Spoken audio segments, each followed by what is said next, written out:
guys, it is your girl Natasha and I'm back with another video. This time I will be walking you guys through my day as a pre-op nurse, so if you guys want to see more about that, stay tuned and let's watch the rest of the video.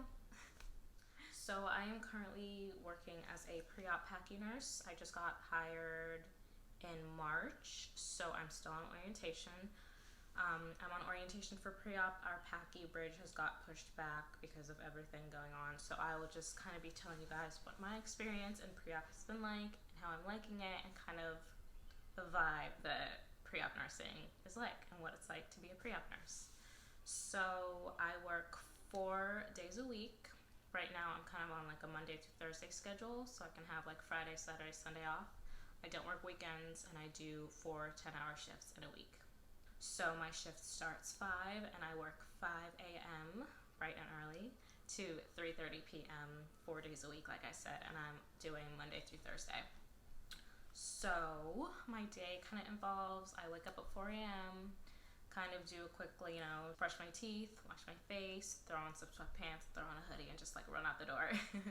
It's kind of nice right now because there's no traffic, so I can make it to work in like 20-25 minutes, depending on how fast I drive. I shouldn't be saying that. But so I get to work, I clock in. Since my shift starts at 5, I go upstairs, which I will be inserting little clips here and there of kind of what I'm doing. I go upstairs, I clock in. I have to go get my scrubs. We're not allowed to wear our surgical scrubs outside of the hospital, so you come in to work with your street clothes, change into your surgical scrubs, and then when you're done with your day, change out of your surgical scrubs, and then change into your street clothes and go home. So we have a ScrubX machine. You use your badge to swipe. It'll, do its little thing, give you your pair of scrubs, and then I run to the locker room to get changed, and then,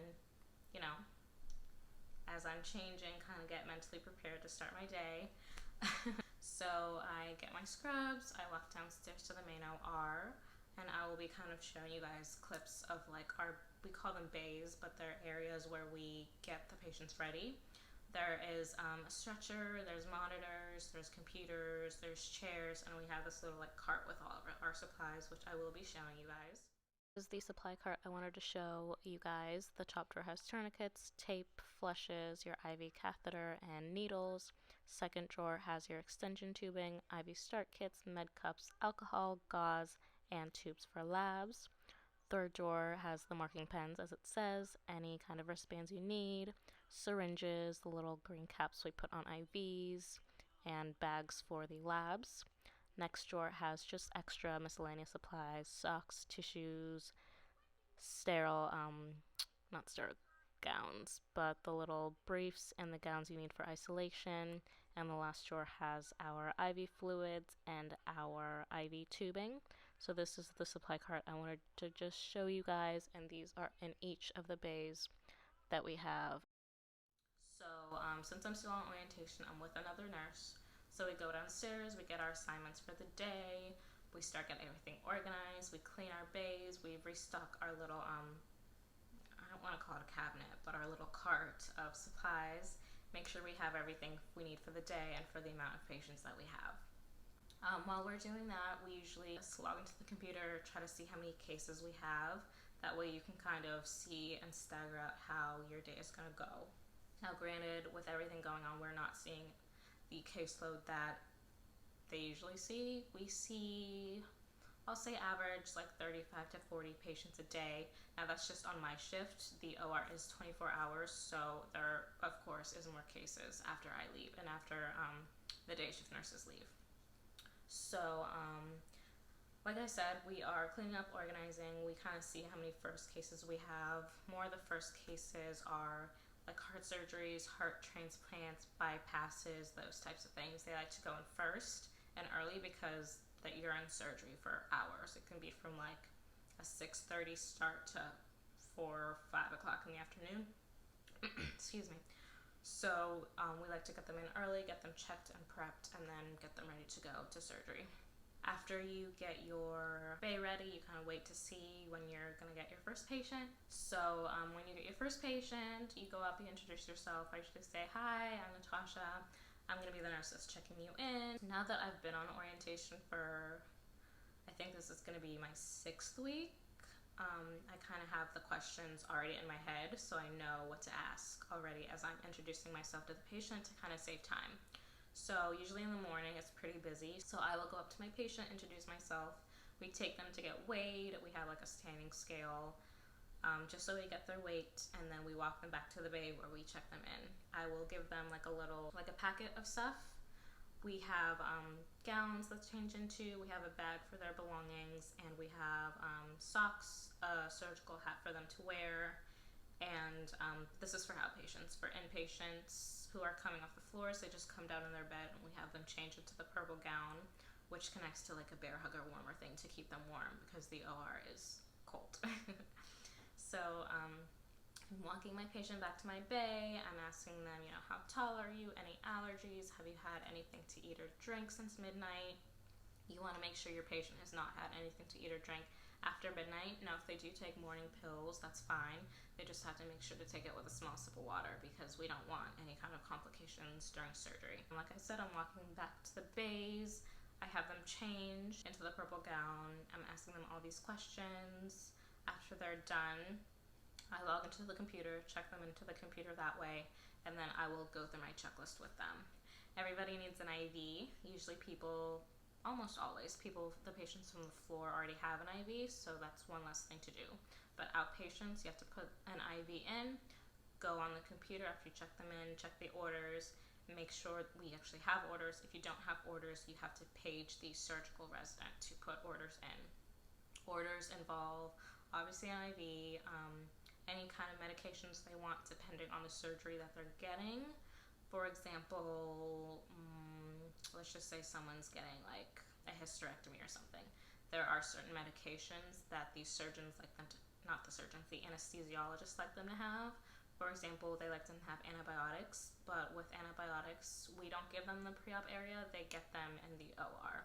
So the antibiotics are infusing as they're getting their surgery done. Sometimes we'll give them Tylenol. Sometimes we'll give them some pain medicine, like I said, depending on what their procedure is and what the anesthesiologist wants. So we've got the IV, we've got orders. Sometimes we'll send blood work, like again, depending on the procedure. With vascular patients, for example, we get a lot of vascular patients, whether they're getting a permacath placed, AV fistula, AV graft, anything of the sort. We send renal labs. Those show their glucose, their potassium, their sodium, and there's another one that I just can't think of off the top of my head, but those are the labs that we send down. IV, medications, any kind of labs that they want. We also have to make sure that there is an updated H&P, history and physical, or a progress note stating what the procedure is that they're getting, and the surgeon that is going to be doing that procedure. That's really important because you kind of need to know what you're doing for the patient.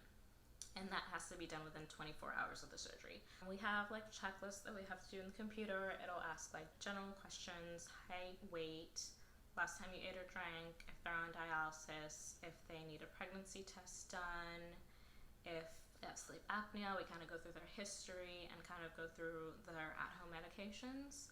It sounds like a lot, but once you get the hang of it, it's pretty easy. Like you just kind of click, click, click, click, click. It's not a lot of typing or anything. And I'll say right now on average, it takes me about 20 to 30 minutes to process a patient depending on what they need done. With inpatients, it's a little different because most of those things on the checklist are already done. Their H&P is done, their lab work is done, they have an IV, so you don't really have to do much. You just have to update their pre-op checklist, which is just a couple questions. Make sure they don't have any jewelry, no dentures, no belongings, which they probably don't because they're already up on the floor. And they already have an IV, so they're kind of, I like to have the in-house patients more because it's just kind of like a quick process.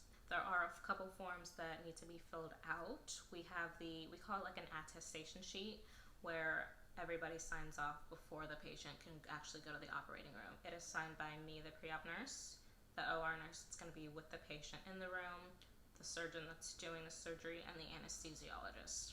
So I sign because I have to make sure my part's done. The OR nurse signs because she has to make sure all the parts are, done. Anesthesia has to sign that they actually talked to the patient, went over the risks and benefits of the anesthesia and what kind of anesthesia that they're getting. And the surgeon has to sign because he has to come talk to the patient about the procedure, risks, benefits, blah, blah, blah. And then if they are getting surgery on like an arm or leg, they have to come in and initial the arm that they are working on and make sure that they write the arm or leg or limb that they're working on that sheet, mark it off, and I just lost my train of thought. They just have to come and mark it off to make sure they're getting the right body part, right side, right laterality, whatever you want to call it. Make sure it's right, make sure we're all on the same page. So that attestation form has to be signed, anesthesia consent has to be signed, and the surgical consent has to be signed, and everything has to state the right body part, right procedure, right patient, right surgeon. Everything has to be listed. After that is done, and they take the patient to the OR, usually just clean out my bags and then wait for the next one. On average, I'll say I get about 3 to 4 patients to process during my shift, depending on, you know, the caseload and what we see for the day. It is definitely a lot slower than what we see on average. And since I'm still on orientation and I kind of started during a slow period, I'm like kind of nervous to see what it's going to be like during normal times when we have like 50 to 60, maybe even 70 cases a day. But yeah, I like it so far. I would definitely recommend it. It's different. You're not exactly doing a lot of nursing skills, but I kind of like it. It's a good change personally for me. I was a med-surg nurse, and now I'm switching to Preop PACU. I'll probably do another video of after a couple weeks when I start in PACU. And if you guys have any specific questions that I've missed or that I didn't go over, please feel free to ask. And hey guys, so what I did forget to mention is while processing the patient, I think I said I processed them in about like 20 to 30 minutes. While that is pretty quick, you are still kind of waiting for everybody to come sign and see the patient. You are usually waiting for the surgeon, the anesthesiologist, and the OR nurse. And the reason that you wait for them is because more than likely, if it's not a first case and they're just coming in for the day, they are in surgery with the previous patient. You know, things can happen in the OR. Procedures can take longer than their scheduled time. So let's say my patient has a 7:30 surgery. Let's say they come into my area at 6. I'm done with them at 6:30. I'm waiting for everybody to come see and talk to them because heaven forbid the surgeon is with the previous patient and the case runs longer. I have to wait for them to come. So sometimes I have had to sit with a patient for like 2 hours just so everybody else can see them and everybody else can sign. And that is like pretty annoying because most of the time the patient's like, okay, so when do they come get me? When do they come get me? And I'm like, girl, I don't know. I'm waiting for them too, but I can't say that because I have to be a professional. So I usually say like, oh, you know, hopefully not too much longer. You know, they're in a previous case. It kind of ran a little longer, but they'll be here soon. With my first cases, since it's so early in the morning, I'll just, you know, turn the lights down. I'll be like, you know, you can take a nap until everybody else comes see you, or if you want to watch a little bit of TV, that's fine, or, you know, sometimes I'll just talk to my patients. But yeah, the majority of the time in pre-op is literally waiting for everybody else to come in.